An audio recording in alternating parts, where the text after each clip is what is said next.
Hi there, how are you? Good, how are you? Good. Just getting settled. All right, good morning, everybody. Good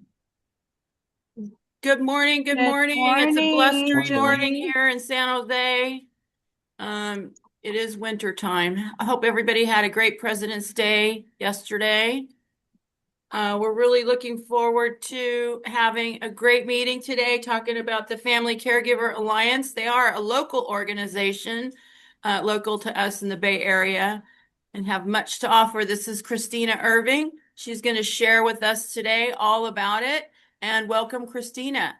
Great. Thank you. And good to meet you all. I'm going to share some slides, and Julie, I'm happy to send them over to you afterwards if you want to share out, because there are some links and things in it. So, Awesome. And um, I made you co-host so you can do that. okay, Okay. okay, Thank you. okay.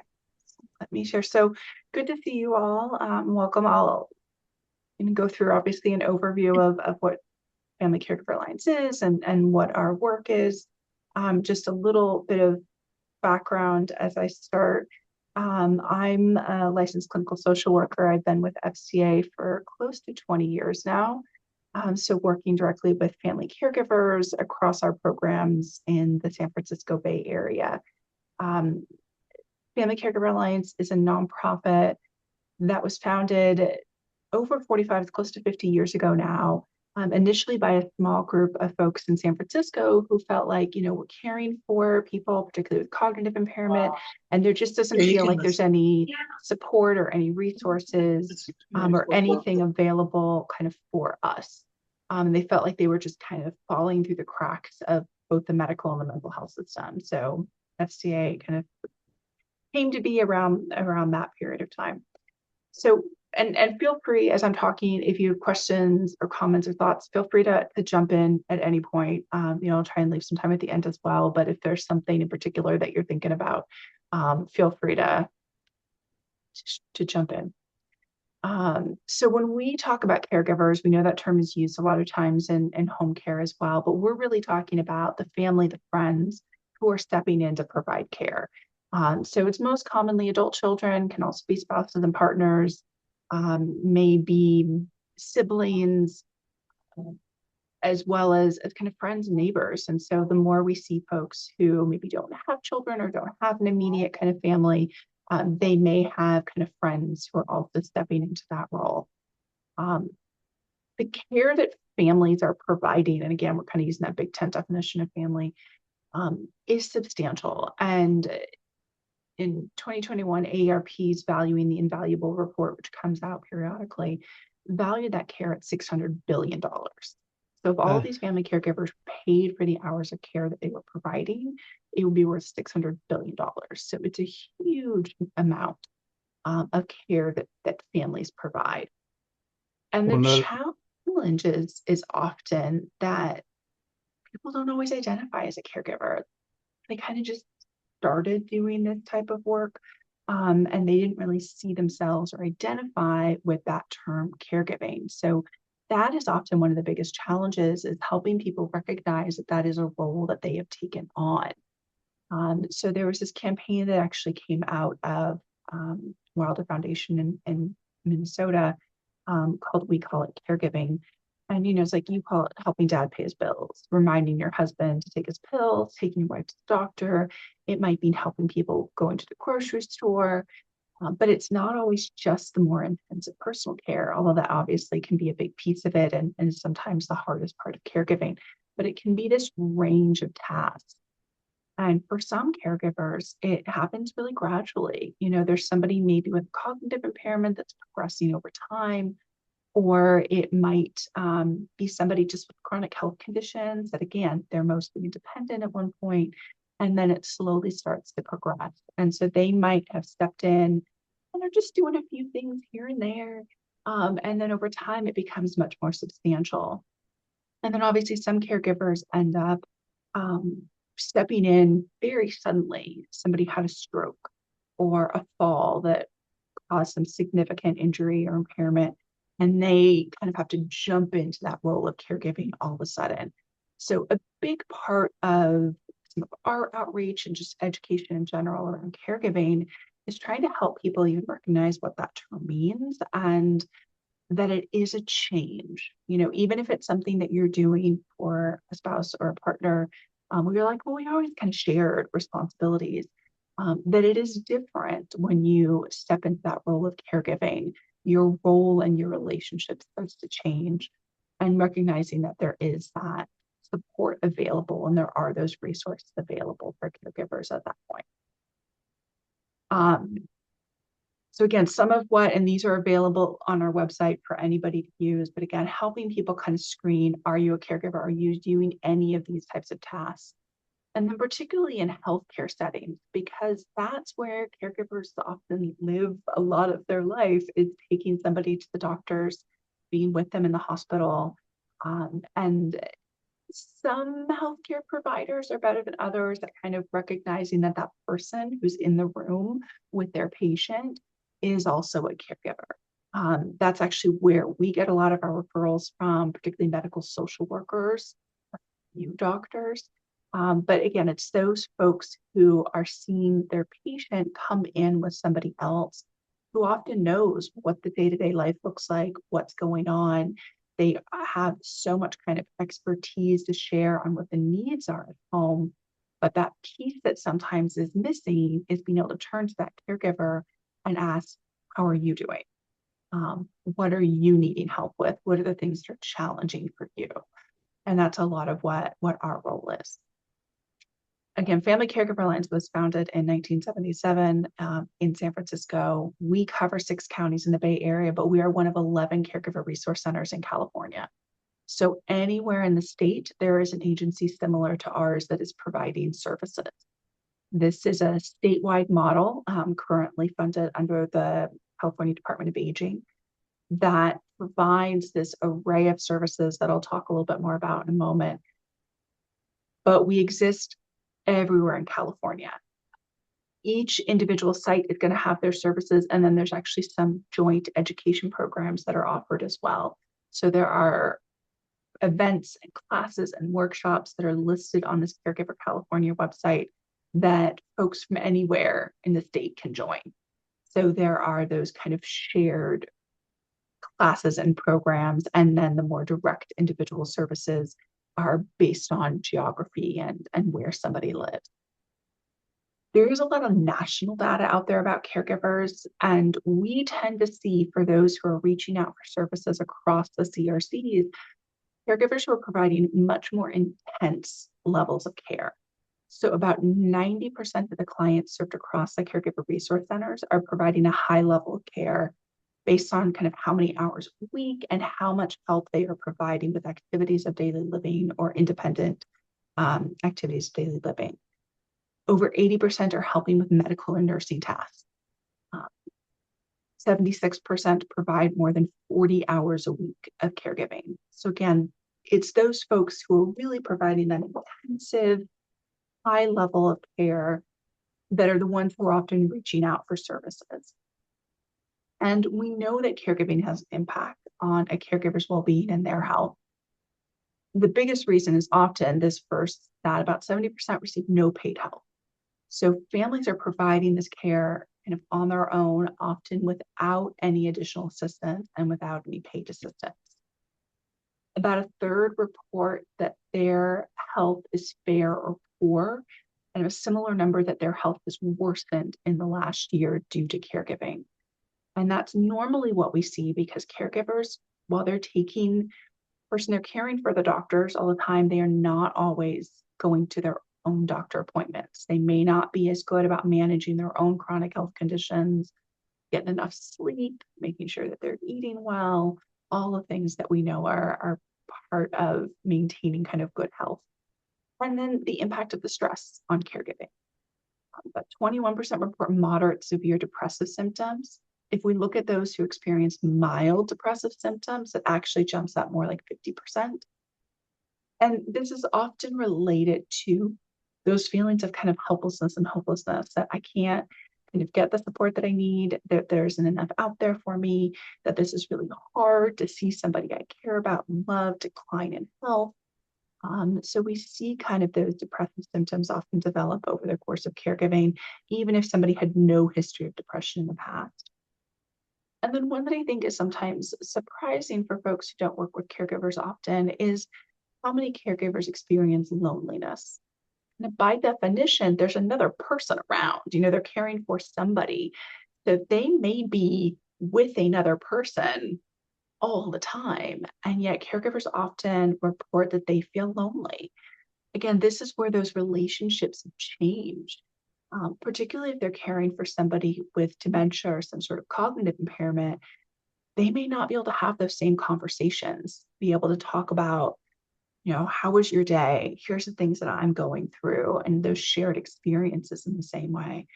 And because of the intensity of caregiving that many provide, they don't have a lot of flexibility and time to see friends, to see other family members, to maybe participate in the same hobbies or activities that they used to. It's really hard for caregivers to be able to get out of the house if they're caring for someone that they can't leave home alone for long, or just because of the amount of tasks that they need to do to try and fit in other activities is really difficult. So we see that kind of significant portion of folks who experience some loneliness as a result of caregiving. So we really look at trying to, again, understand what our clients are going through, and then how do we build out those services and supports to help alleviate some of these challenges. So Family Caregiver Alliance, we're based in San Francisco, but we serve 6 counties in the Bay Area.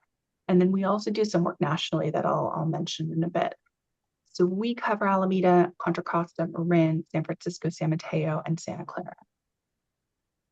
Our eligibility has a lot of overlap, but there's a couple distinctions in here just based on funding sources. So as one of the Caregiver Resource Centers, we provide services to caregivers of someone with adult onset cognitive or neurological impairments across all of our counties. So this is most commonly dementia.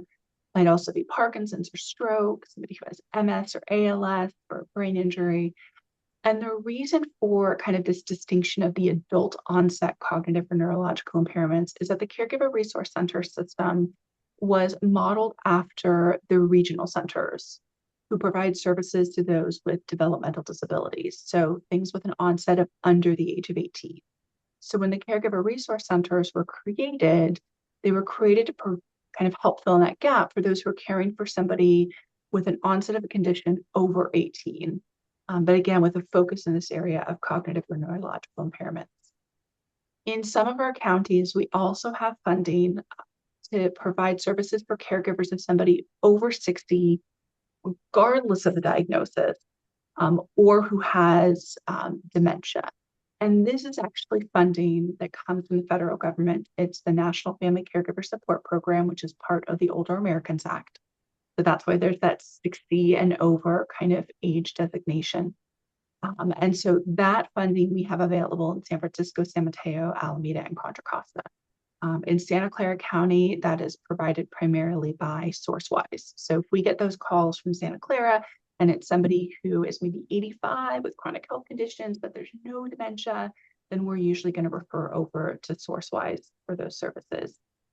And when we talk about like they need to have dementia or some other sort of cognitive impairment, we're not checking a diagnosis. Like we don't need to have that in writing from anywhere. If the family's saying we're seeing these symptoms, we think this is what's going on, that's sufficient, because we know it is so challenging to try and get a diagnosis sometimes. And so families are often seeing these symptoms long before it ever gets validated by a healthcare provider. So that's kind of our basic eligibility of who we serve at the local level. Any questions? Anyone else? Pause for a moment as I'm talking about this. So are you considered a quasi-government agency like SourceWise? We are a private nonprofit. It's just that a lot of our funding is government funding. And then we have other foundations and grants and all of that come in as well. So you don't get anything from Older Americans Act like SourceWise does? We do. So in those 4 counties, kind of that second eligibility, we are contracted by the Area Agency on Aging to provide the family caregiver support services, which Gotcha. is under the Old Americans Act. Yeah. So we're contracted by the AAAs in those counties. And then I see a hand up from, I think Mac. Maggie. So the reverse mortgage Yes, part first. Yes, I thank you so much for your presentation. It was great information. So I work with a lot of seniors, and my question to you is, what is the cost? Because I currently have a lady who we haven't gotten to the point of doing the reverse mortgage, but she had a stroke and she really needs help like right now. So there are no costs for our services. They are all free, Okay. but we are supporting the family caregiver. So it's that if there's somebody who needs support but lives alone, then they wouldn't Yes. fit within our services. I would refer over to the Area Agency on Aging for other services. So Okay. if it's in Santa Clara County, then SourceWise. If it's in another county, then the County Area Agency on Aging. Okay, she does have her best friend who's actually helping her right now, but definitely she needs help. Yeah. And if that friend Okay. is like, hey, I'm doing a lot, I'm really stepping in, I'm trying to help manage it. Again, family, we're talking like big tent definition of family. It can include friends who are providing that care.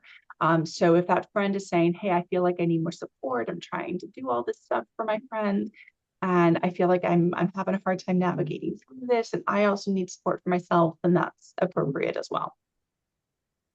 Okay, thank you so much. Sure. And I'll talk more about what our services look like in just a moment, but I wanted to make sure if there's any eligibility questions, we could talk about it. And Linda?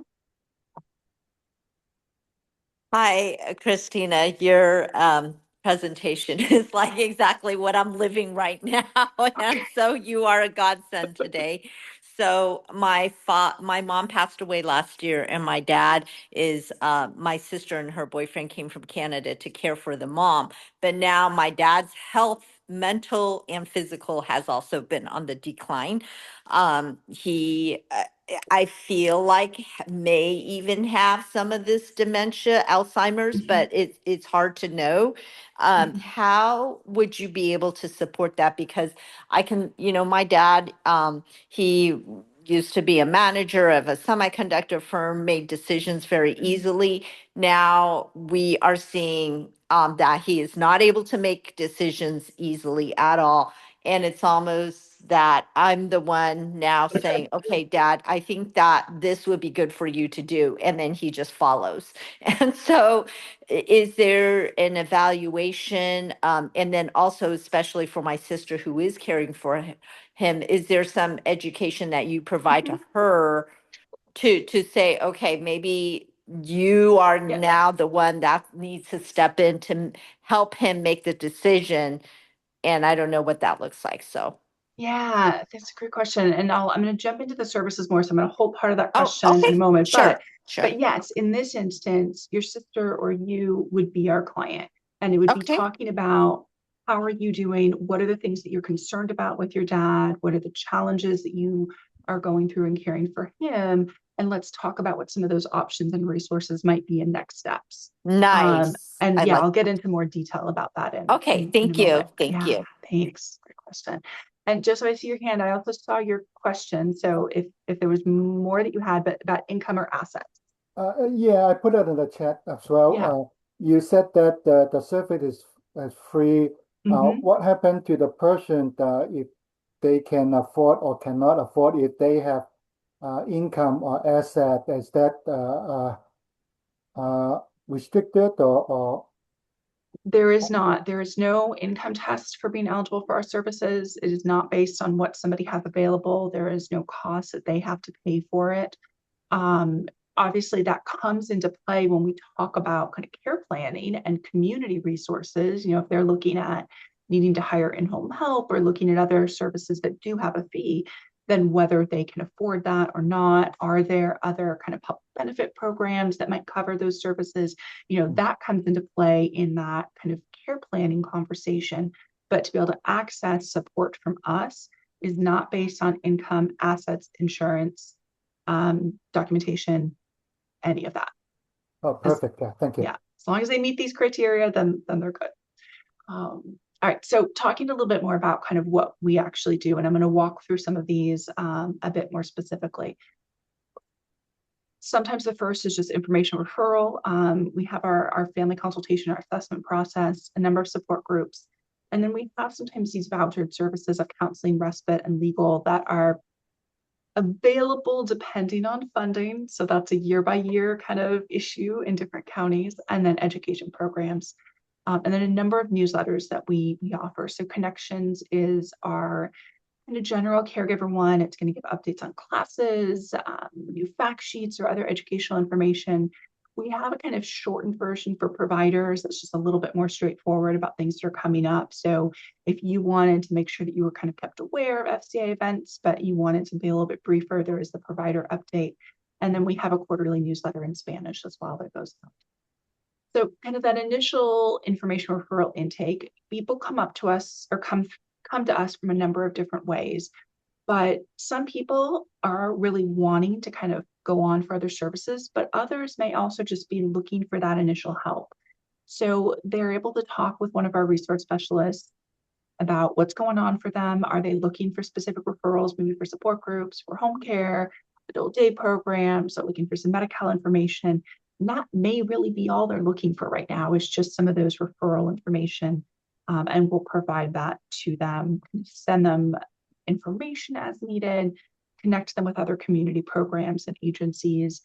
But then others may be interested more in those in-depth services, that family consultation, and I'll get into that. So people call us directly. They can also go through CareNav, which is our secure caregiver portal. So it's a way for them to kind of initiate contact and get some personalized information immediately. And then also agencies and organizations can submit a referral form. So if they're talking to a caregiver and it's like, oh my gosh, yes, you would need services, you would benefit from support, and that caregiver says, absolutely refer me, then they can send that refer over, and it gives us permission to reach out to that caregiver directly. So our resource specialists will talk to caregivers, again, kind of figure out what are they looking for. Is it something that we can provide? Is it something better served by another community organization? Let's help get them connected to those other programs.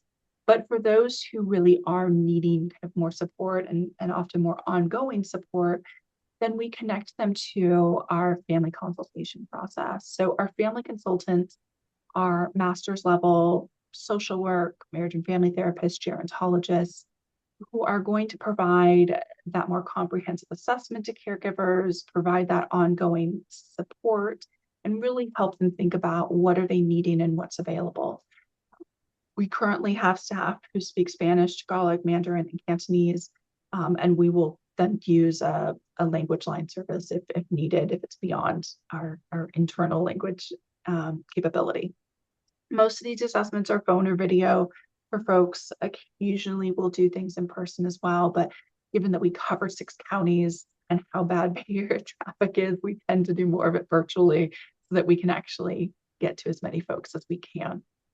So in that assessment, we're really going to talk through with caregivers about, all right, what's going on with the person you're caring for? What sort of symptoms are you seeing? What diagnoses are you dealing with? What are the things that are challenging for you? And let's look at what are some of the options available. And sometimes that means education around like dementia communication, or helping them understand the healthcare system and how do you navigate through, and understanding benefits and community programs, understanding what sort of community resources are available. So what are the transportation programs or home delivered meals? What do senior centers provide, or day programs? So helping people kind of understand what are those resources available.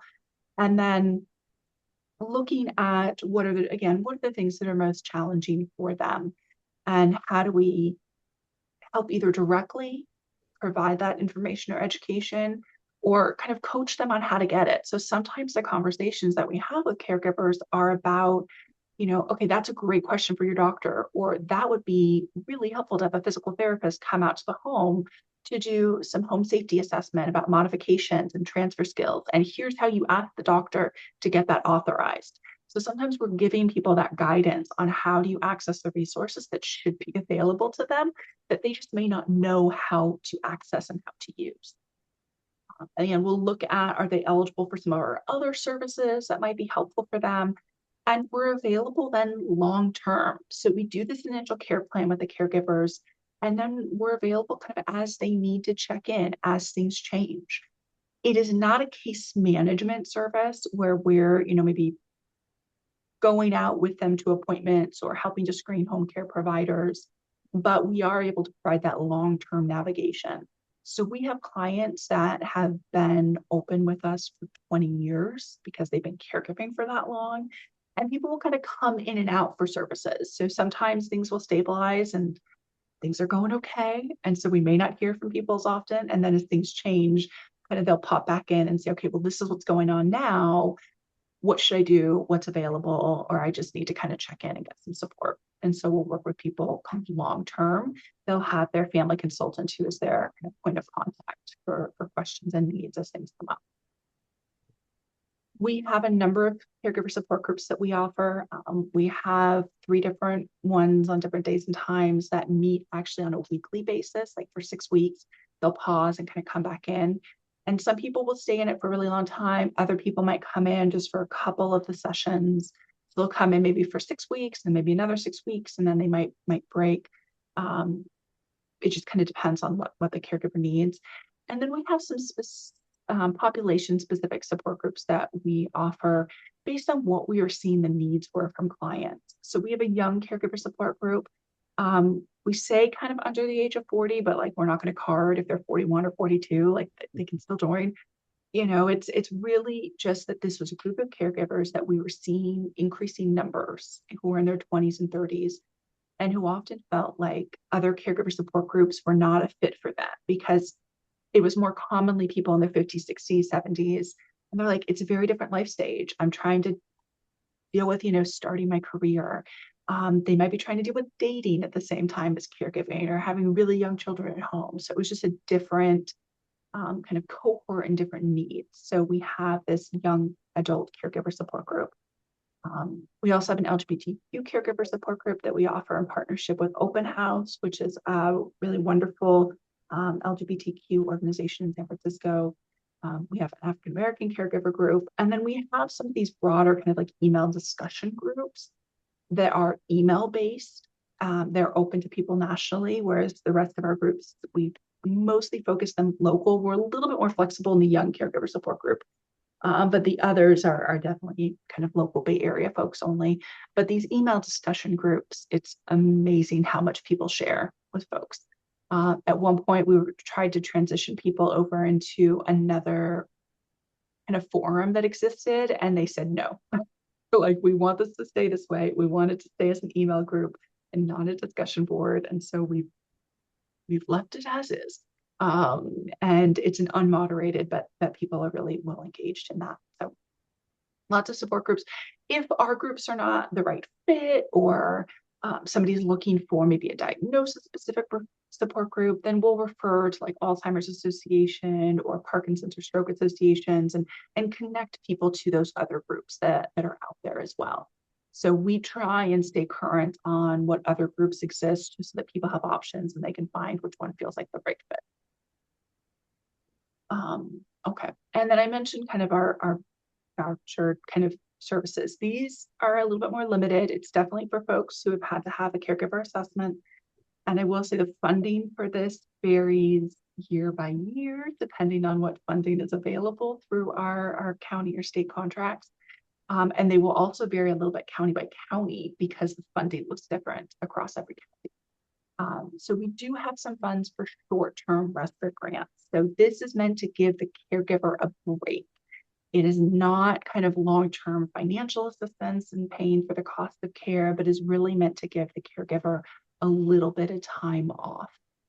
They can bring in someone they know privately. We contract with some home care agencies. They could use an adult day program.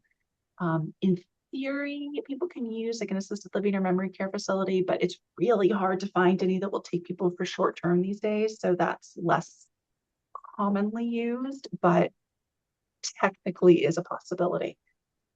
Because the respite grants are short term, we're always trying to talk with people about longer term options as well. That's kind of why we want to have that assessment and that care plan So we can look at, are there other resources they have as a family? Are there other programs like Medi-Cal that somebody might be eligible for? Really just wanting to connect people to, again, those other resources as appropriate for that longer term help as well. As Can you define short term for respite? That's the part where, again, it's going to vary a little bit year by year, because it depends on how much funding there is. So sometimes it might mean that we're paying for like 50 hours of care. Other times it might be like 100 hours of care. It also depends on how they're using it. If they have someone they know that they want to hire, those hourly rates tend to be cheaper than a home care agency. So that grant's going to stretch a little bit farther for one person than it might for another. And then So it's you also have, based on need. So, as we're doing the assessment with somebody, we are having to look at like, okay, do they have other services or supports in place? That person maybe either doesn't really need our respite grant or might be a smaller amount versus somebody else where the needs are just much more acute. We might need to do a more significant grant for that person. so you're offering it by the hour, and the recipient can spread the hours over how many days or weeks or whatever they need. Yeah, so the family Okay. consultant will really work with them to figure out like, are there specific needs that you have coming up? Is it just like, oh my gosh, I just need some breaks? All right, Yeah. well, what would that look like for you? What would be most helpful and meaningful for you? And let's talk about ways that this could exist. And I know it's hard to be like, I can't give you an exact dollar amount or number of hours, but it really varies on the individual assessment with that caregiver. And then again, year by year, these last few years have actually been really great for respite because some of the COVID relief dollars have been available for respite. Are you using, That's all ending. are you using SourceWise High Cap or the Sala Legal group for the legal and financial? Or We will refer out to those for caregivers where they can answer those questions. I mean, especially if it's Medicare question, we're going to refer to High Cap. Every county has some sort of senior legal program. So Sala in Santa Clara County, there's Legal Aid Society in San Mateo, a couple other programs in the other counties, and we'll refer to those. But we also have a contract with an elder law attorney that we work with who does an hour-and-a-half consultation. And so they are able to talk with an attorney. And then we have somebody specifically around Medi-Cal questions and eligibility. So again, in the assessment, depending on what questions the caregiver has, we may either refer out to existing resources because they are perfectly capable and have capacity to answer those questions, or we may use our consultation with one of our attorneys or this Medi-Cal provider to be able to talk about those specific issues.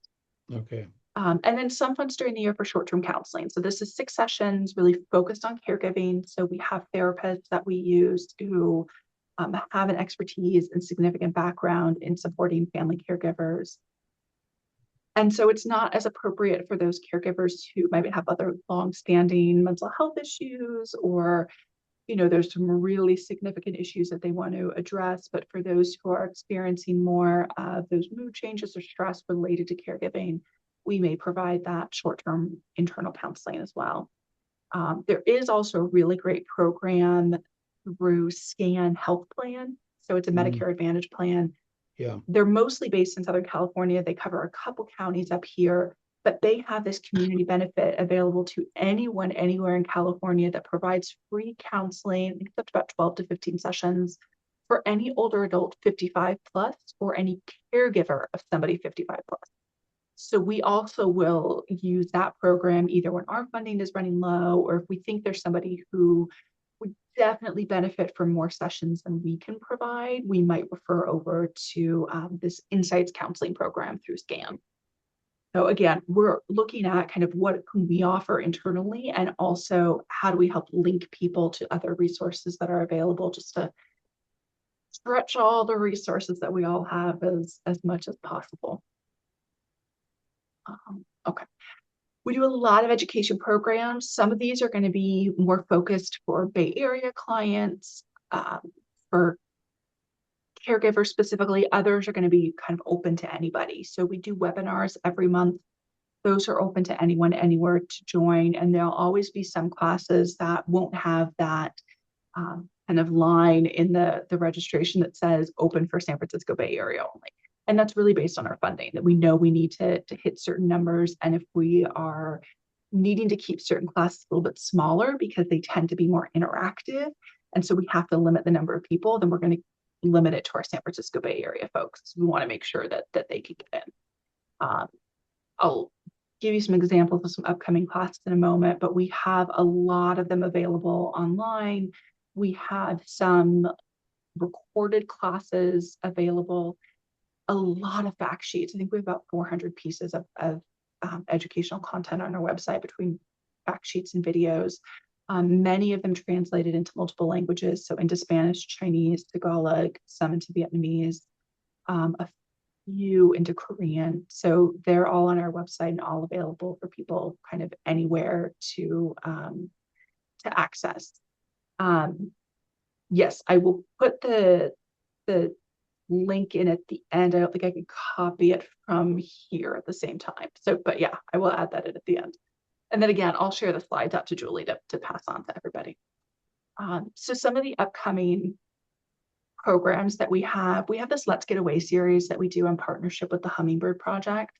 It's this kind of like armchair travel / art, cultural activities.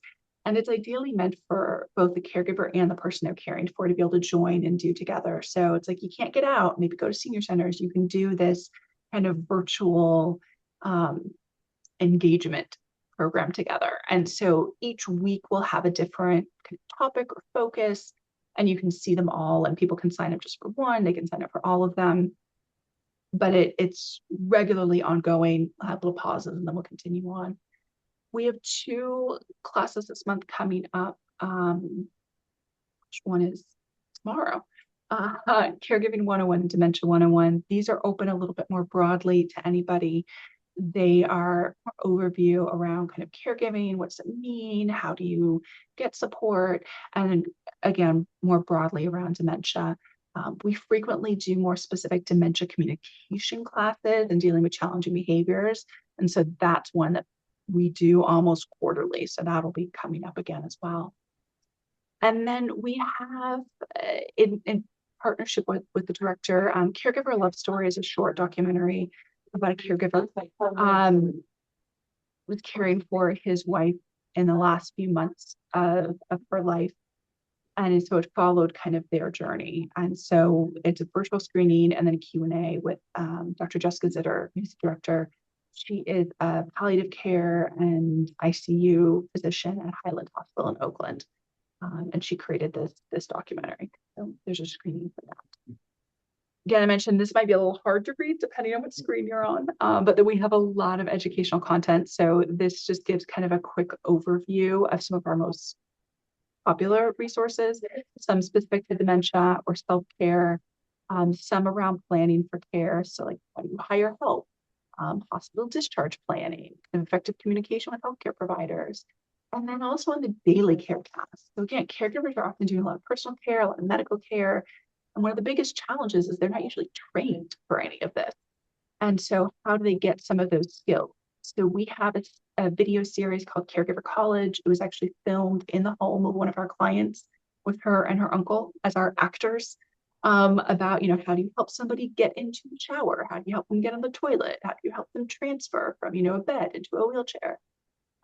They also were our actors for our Safe at Home video series, which is simple home safety changes you can make when you're caring for someone with cognitive impairment. And then the family caregiving how-to videos actually came out of the Home Alone Alliance, which was this group led by AARP, FCA, UC Davis, VA, about training around medical and nursing tasks. So we have links to all of these. And then all of our webinars get saved on our YouTube page. So lots of different content, things like paid family leave, nutrition, Medicare, how do you access family medical leave, driving issues. So those are all available for people to access at any point. So if you've got caregivers that you're thinking about, they could benefit from services, you can send us in the referral form, gives us permission to reach out to that caregiver directly.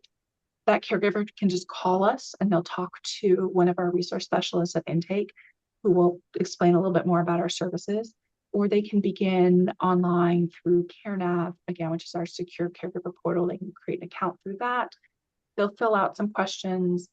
It'll immediately kind of tailor some of our educational resources for them. So they'll get some of those. And then our resource specialist will follow up with them to talk more about services and specific referrals or any other kind of next steps.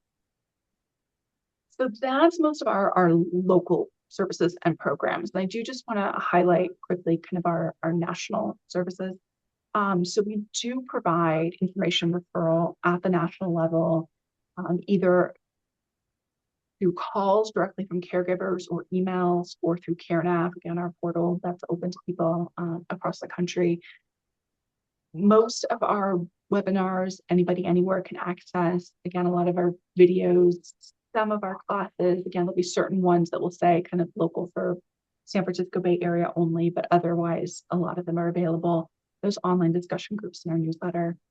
And then we also have something called services by state. So on our website, caregivers can click on their state. So if they click on Arizona, it will then give them some prompts of types of resources. So if they're looking for direct resources or placement or legal information, or how do I get paid for caregiving, it'll then provide the information about how do you find and access those services in your state. So it gives them a chance to kind of then reach out to those programs directly. So it's a way for people to figure out, where do I get started based on the questions that I have wherever I live.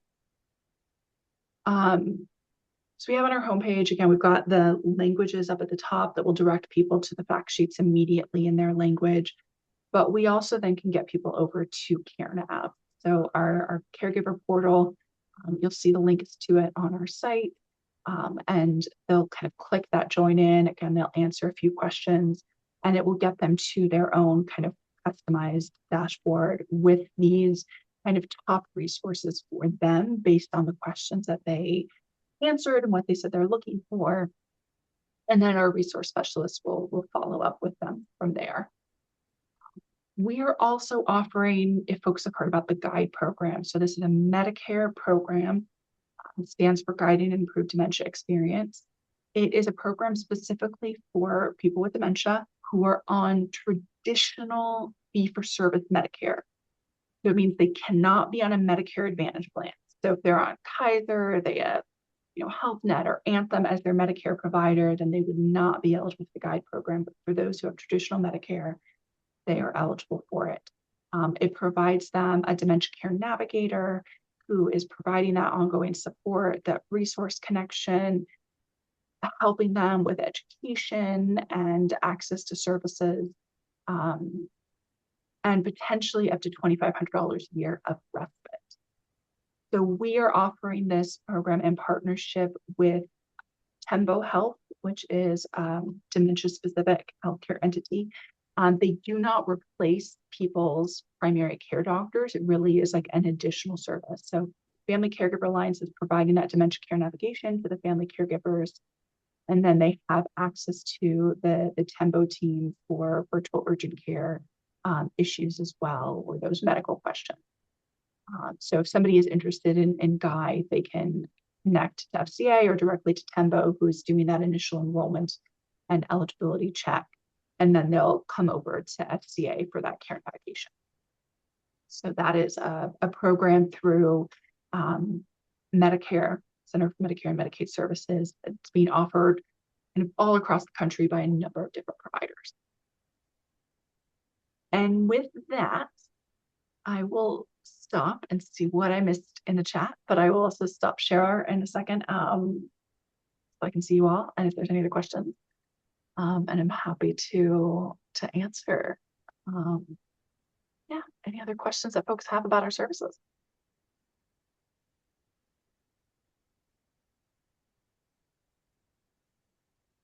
Just stop share. Any other questions from folks?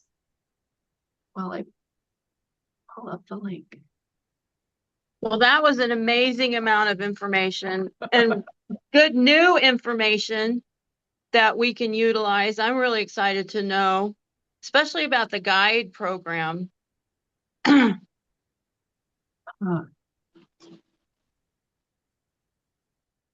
and guide is hopefully my computer isn't freezing slightly, but hopefully you can hear me. Yeah. Okay, good. The guide program, like I said, is being offered nationally. So like UCSF is a provider for it. John Muir Health is. In those larger healthcare settings, they are generally providing the guide program for those who are also part of their primary care.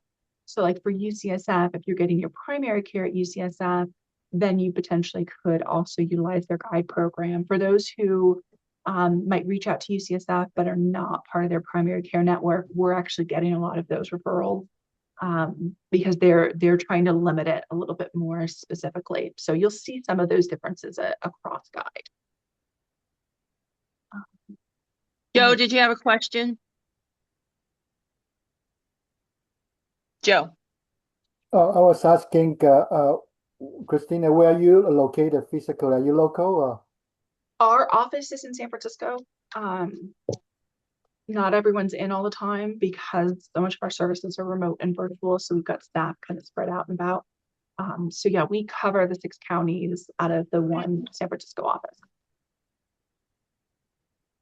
I put it on a chat. I was hoping to invite you to come to talk to the villagers of San Jose. Is there something you would consider?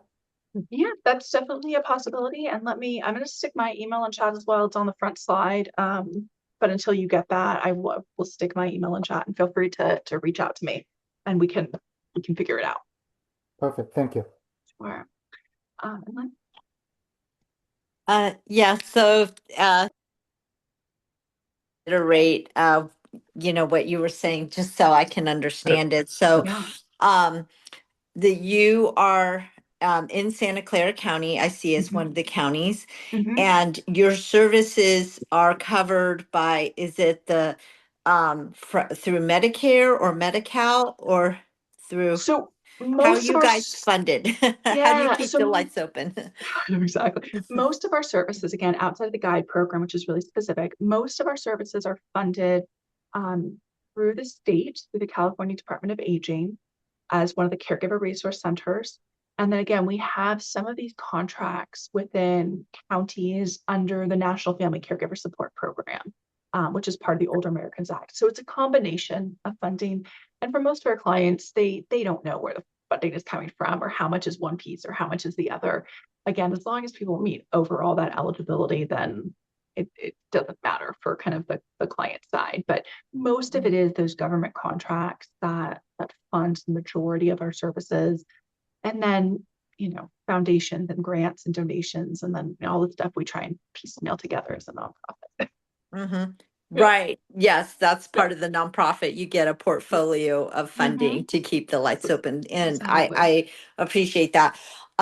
So you mentioned that caregivers does not necessarily have to be family members, but they can be somebody that is in those categories, bring them to the doctors, helping them pay the bills, whatnot. So and sorry to mention this, Julie, I know we're low on time, but I'm a partner in a property management firm, and we have a elderly lady who is living in a sixplex. She doesn't speak English too well, and she's been consistently late on her rental payment, since 2004, and we've had to send her notices. Nobody wants to evict her. I certainly do not want to evict her. The owner also, but the fact remains that she is forgetful of, when to pay, and we're trying to set her up on the system. She doesn't have an email. I tried getting her an email, blah, blah, blah. But you have this community of people that live in the sixplex. She's in one of the six that care about her and that bring her, give her a ride to my office to pay the rent. Yesterday, she was unwadding $100 bills and paying. I had to drive it to the bank to deposit it. I mean, that type of situation. And I really think that, and she forgets the last conversation we had, the month before and what she was supposed to do. And it's like a new story every single month. Yeah. I don't know really. I mean, I was thinking adult protective services. Where would you think that I can refer her, that somebody speaks their language, that can talk to her, that can help her? Which And language? Spanish. Okay. okay. I mean, there's a couple different things that I would think about. I mean, yes, if there are kind of those neighbors who are friends, they're like, we're helping, we're involved, we want to support her. I mean, they can always reach out. Again, it doesn't have to be like family by like law or biology. Just can't be like paid caregivers. Like this is your job. It Right. has to No. be this more informal relationship. I would also look at, are there case management services that she might be eligible for? So obviously there are private case managers that are fee for service if she has the ability to afford those. There's also case management services if she's Medi-Cal eligible, either through MSSP or under what it's called CalAIM. It's operated by the Medi-Cal Managed Care Plan. So there are potentially case management programs for low income under Medi-Cal. If most of the issue is the financial piece right now of paying the bills, I might also look at kind of, are there bookkeeping services that would help kind of with bill paying. Although if there's that significant of memory loss and cognitive impairment, I would be concerned that it's a broader issue. APS might be a good start, just to have somebody kind of come in and really assess how is she doing, and then help make those connections to these other programs. Okay, So that's yeah. what I was looking for. So Yeah. the adult protective services is somewhat okay, because I did call the 1-800 line. I did get permission from both herself as well as the landlord, our client, to make. I said, you need help. We want to help you, but I don't. Yo hablo un poquito español, and plus, I can't be the one that helps her Yeah. with everything, but we all want to help her somehow, but we just need the resources. So it sounds like if we just call the 1-800 number of adult protective services, I can maybe link a Spanish speaker to go visit her and then, yeah, go You from might there. also, go ahead. Oh no, Fisher, you're gonna say Skip. You might also check into patient advocates too, and we have a recorded session from them before. Uh-huh. Okay, patient advocates. Yeah. Lynn, Okay. Yes. Yes. have you identified a next of kin? She does not have any children. She does not have any family members around. We asked her that through her neighbors who brought her, Yeah. who speaks better English. So I'm trying to Yeah. interpret everything through. Yeah, yeah. Yeah. She might She's the need- sweetest lady, though. She may need to be conserved. Could be. Eventually, at Wait, some I mean, point. like, I don't, that's not what Avery's going to be doing. I know Avery's been joining the phone calls. He's not going to be Yeah. that kind. He's not going to be that kind of fiduciary, but I think that he would be a good resource to talk to. Okay. Well, here's the thing. It's all about permission based. And so, to identify a path to get her an understanding of what needs to happen next, Yes. and that she has to be agreeable to it. She's that's the very big- agreeable. She's very agreeable. Yeah. I mean, everybody, I couldn't have the best tenants and I couldn't have the best, landlord. Everyone is the neighbors. The neighbors all pay on time. They're all very responsible. And they're just wrapping their arms around this Yeah. poor, sweet elderly lady, and nobody wants to see her Yeah. on the streets. She's So yeah. Ideal solo ager, and it's the community that she lives in, the sixplex, is coming to the challenge, which is great. And part of things that Family Caregiving Alliance could provide would be very beneficial, for sure. And all the things that we know can help you with that. And it is a challenge because Spanish is her first language.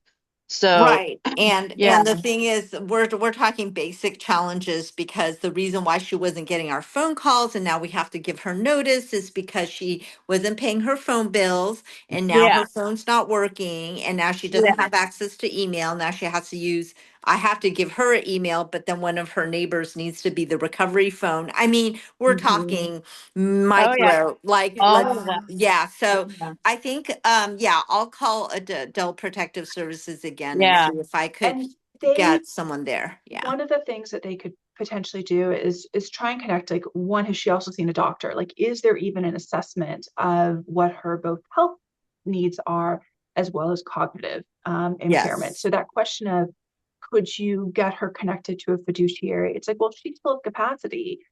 That could happen now, versus if she's at a point where she no longer has cognitive capacity to sign those legal documents, then you do start looking at kind of that court-appointed conservatorship process.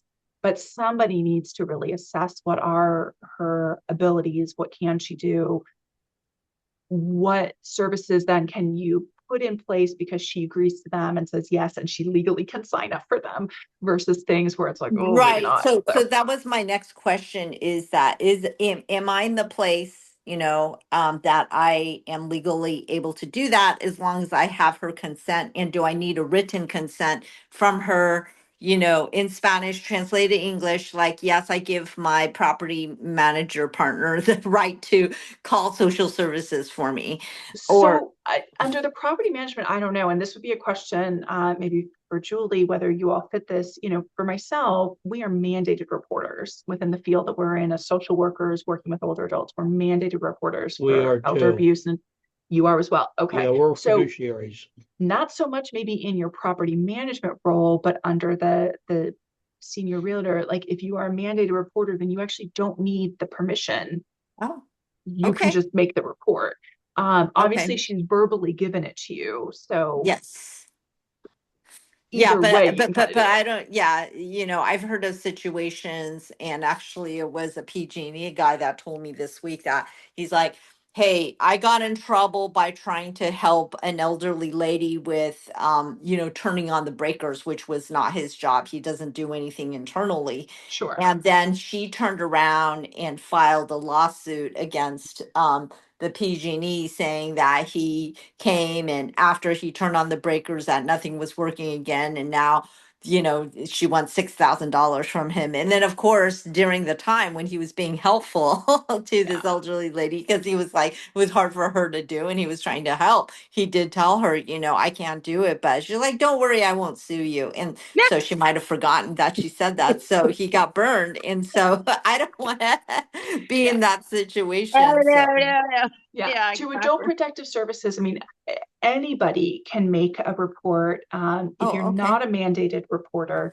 and you okay, have concerns about okay, somebody's safety and well-being, then anybody can make a report. But if you fall under somebody who's a mandated reporter, then regardless of permission or not, you are required to make that report. okay, okay, But okay, yeah, anybody could. And because then you're not the one who is trying to connect her to all these other services. You're kind of putting that to them to be like, here's the concerns about her safety that we have, about whether she's able to manage her own care needs.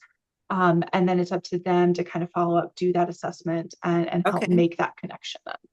Okay, wonderful. And Yeah. Skip, you said that we are mandated We're mandated reporters. we're considered fiduciaries, so that makes us mandated.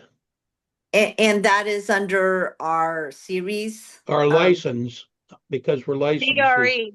real estate. DRE. Under our real estate license. Got Yeah. it. Yes. Okay, Yeah. got it. Okay. Yeah. That's good to know. Okay, thank you for clarifying that. Okay. Any other questions that folks have or other information I can share? I did. This is Michael. And the information is really good. I'm hoping you do send that over because there's some Yes. things that I missed, especially the latter part when you were talking about some of these folks are not, if they're not covered by Kaiser, Anthem, or any of those other insurances, Mhm. they are not eligible for what? for the guide program specifically. So that is just one program that FCA is offering. So it is distinct from the eligibility for the rest of our services. But the guide program is specifically a Medicare funded program that is dementia care navigation. Just dementia? Just dementia. That's all that Medicare is doing right now. Okay. And the other question was, oh golly, what was it? It was, yeah, I will definitely want the slides, but Yes. it was something on the issue of, are you a part of caregivers conference that's always at Campbell in The Caregivers Count Conference. That's where she Yes, got the yes. invitation. Okay, great, Yes. great. Yeah. Because I didn't know all this other stuff existed because Yeah. your logo was is different from theirs. Yes, That's so why the I wanted to make that Caregivers Count connection. Conference is a collaborative. We've been doing the conference. Last year was our 15th year of that Yeah. conference. Yeah. We actually just met about a week ago to start planning for this year. So it's a number of different organizations that are involved: City of Campbell, Hearts and Minds, Live Oak, Adult Day Programs, Alzheimer's Association. There's a number of different organizations that have all come together to kind of put this on every year. I Micklin, love you need to join the Senior Agenda website so you can get notifications on their programs, which include the annual Caregivers Alliance. I didn't realize that they had this going on, I guess, throughout the year. Oh, yeah. Support. I did not know that. That's great to know. I just know about the conference and I go to that myself every year. And I put the URL for the Caregivers Count Conference in chat. When we shifted over to Zoom during COVID, we recorded all of those presentations. So all of the Caregivers Count sessions from 2020 onward are saved on that website. From 2020? Yes, from 2020. Before that, it was only in person, so we didn't record anything. Okay. And Micklin, don't forget, we are recording these, so you can watch this presentation as soon as Julie gets her act together and gets me the raw data so I can convert it. So you can watch it. I will. And the other question was, I have something that was brought up about being a fiduciary or a caretaker, and the children of a very good friend of mine, and we all were supposed to have a role in Juanita's care. I was the real estate person. Frances was taking care of the finances, but Frances said something that she wanted a legal position, which meant that if she was going to help with her finances, she wanted to be like a Power of attorney. And Juanita already gave it to her children, which they're not very good. I mean, because they don't know anything. And I think these support groups would be good for them. And it's purely out of ignorance. It's not out of anything else, but just plain ignorance. And I would like to pass some of this information over to them, because right now what's happening is she doesn't want to be where she's at. She's spending a lot of money. And she kind of whispered to me that I want to get out of here. And I feel, when you mentioned about when you see something, say something, I don't have a legal role other than saying she told me to sell her real estate when she passes. And I'm thinking that's why the kids want her to stay where she is, because the daughter, I hate to think this, but somebody said that she probably just wants the real estate because she doesn't have she's never owned a home and the brother has. So this is her way of getting a house. And then she put her mother in a place where she can see her because it's close to her work. So she made the decision, not so much based on her need, Juanita's need, the mother's need, but hers.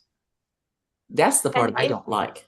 Yeah, and if she still has legal capacity, like if she can still make all of her own decisions, one, she can change who her power of attorney is. Just because she did documentation in the past doesn't mean she has to stick with that. Right. Like, she may be someone who would benefit from talking like with Sala, or a senior legal person, whether it's an attorney or that organization, to be able to say, here's what I've done, here's what I'm concerned about, like, what are my legal options? Mhm. And if she needs to update her paperwork to give that power of attorney to somebody else who is going to make decisions more in line with what she actually wants, then Right. she can do that. I hope so. And I need to Yeah. talk to her on that without her children being around. Because Yeah. I know them all, and it's really bad. It's really hard when you've known them for 30 years and you see Yeah. things. Yeah. Family And dynamics. it's Yep, you got it's a it. tough one. Yeah, it's hard. Well, so many good resources from this organization, Christina. Thank you so much for your time. I really appreciate it. We do have all of her information on page 1 of the bulletin. It's accessible there. It's there. It's this week. It'll be there on Monday, next Monday as well. Does anybody have any more questions? Just wanted to point out next week, we're having the Parkinson's Foundation do their presentation, Hmm. and you'll have to do it without me because I'll be doing the SRES class next Tuesday and Wednesday. So I think I've beaten that to death for you guys. Yeah, next Tuesday and Wednesday is the designation training. We're doing that. It's live virtual on Zoom, but I'm also hosting as a proctor at SCORE. So if anybody on this call has any colleague that hasn't got their SRES yet or wants to do it as an update and likes Yeah. to do things live and in person, I'll be at SCORE. So you can call me about it, and we still would like to get more people to sign up. $50 to take it over again if you're Yeah, as already an update. SRES. Yeah, as an update, which is great. So a good deal. Good deal. Yes. Yeah, Joe. Yeah, and the Parkinson's Foundation next week is going to be amazing because that just builds on everything that Christina just shared with us. It's just going to make us that much have a much better knowledge base. So I really appreciate that. Michelin, did you have a question? No. Well, when will we get the slides? I want to go over this. The slides were great. I'll I'd send love it to over study them. to you, Julie, right after we get off of this call, and then however you distribute. Yeah, amazing. All Great. right. All right. Hey, All right, hey, everybody. hey, Julie, this is Gerald. Yeah, go ahead, Gerald. Yes, I'm just wondering, and I'll take direction from you if you don't mind, but which meetings do you think would be beneficial for me to attend, if you don't mind my asking Well, that on the question? bulletin, we have the column on the right that's called upcoming presentations. Okay, So okay. all of those subjects there you can take a look at and you can decide. That's good for Well, everybody. also for the recorded presentations, there's the website, Yeah, and all those are posted on there. And yeah, I'm sure that's on Julie's bulletin too, because everything else is. And Okay. yeah, you yeah, can watch past, I think we're up to 80 now recordings. Woo. yeah. So, yeah. On our seniors real estate services network.com. So that's accessible there. And So Julie, none of that is accessible to our clients. They can't come into that site. no, that's So, just for our group. right. But at some Yeah, you point, have to register. Yeah, you have to register to be on the website. yeah, But the I did that. registration, yeah.